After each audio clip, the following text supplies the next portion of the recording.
Ma'am இந்த மாதிரி heavy ப்ளவுஸ்லாம் வெளியில் போட்டால் எவ்வளோ சார்ஜ் பண்ணுறாங்க மேம்? ஆக்சுவலி இப்போ இந்த மாதிரி பிளவுஸ் எல்லாம் பார்த்தீங்கன்னா ஒரு 10,000 வரைக்கும் கூட சார்ஜ் பண்றாங்க.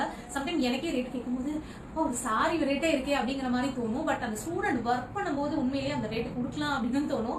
ஏன்னா எத்தனை வேலைப்பாடு நீங்க சும்மா மேலோட்டமா பாத்தீங்கன்னா இது ஒரு டிசைன் அப்படிதான் இருக்கும். பட் நோட் பண்ணி பாருங்க, ஃபுல்லாவே 3D work, patch work, cut work எல்லாமே பண்ணிருக்காங்க.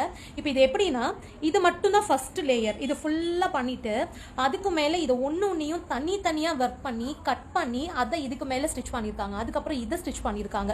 ஸோ ஒரு பீடுல வந்து இந்த அளவுக்கு ஃபினிஷிங் கொடுக்கறது உண்மையிலேயே பயங்கரமான ஒர்க் பண்ணணும். நம்ம கீழையும் பாத்தீங்கன்னா ஃபுல்லாவே அந்த பீடு மாதிரி டியூப் பீடு மாதிரி கொடுத்துட்டு அதையும் டிசைன் பண்ணிருக்காங்க. மேல வந்து ஃபுல்லா ஜர்தோசில ஒர்க் பண்ணிருக்காங்க. இதுல வந்து நான் கையை மட்டும் வச்சு சொல்லல ரேட்டு, அவங்களோட நெக் டிசைனுமே வந்து வேற லெவல்ல இருந்துச்சு. நான் அப்படி இது மேல வச்சு காட்டுறேன் பாருங்க, உங்களுக்கு ஒரு ஐடியா கிடைக்கும். ஸோ இதோட நெக் டிசைன் பாத்தீங்கன்னா ஃபுல்லா ஸ்டார் மாதிரி தனித்தனியா பேட்ச் ஒர்க், க்ளோஸ் நெக் மாதிரி. இந்த இடத்துல ஒரு திலகம் ஷேப்ல வந்து ஓப்பன். பட் இது ஒண்ணுமே அப்படியே அந்த ஸ்டார் ஷேப் வந்து தனித்தனியாவே 3D எஃபெக்ட்ல வந்து கொடுத்துருக்காங்க.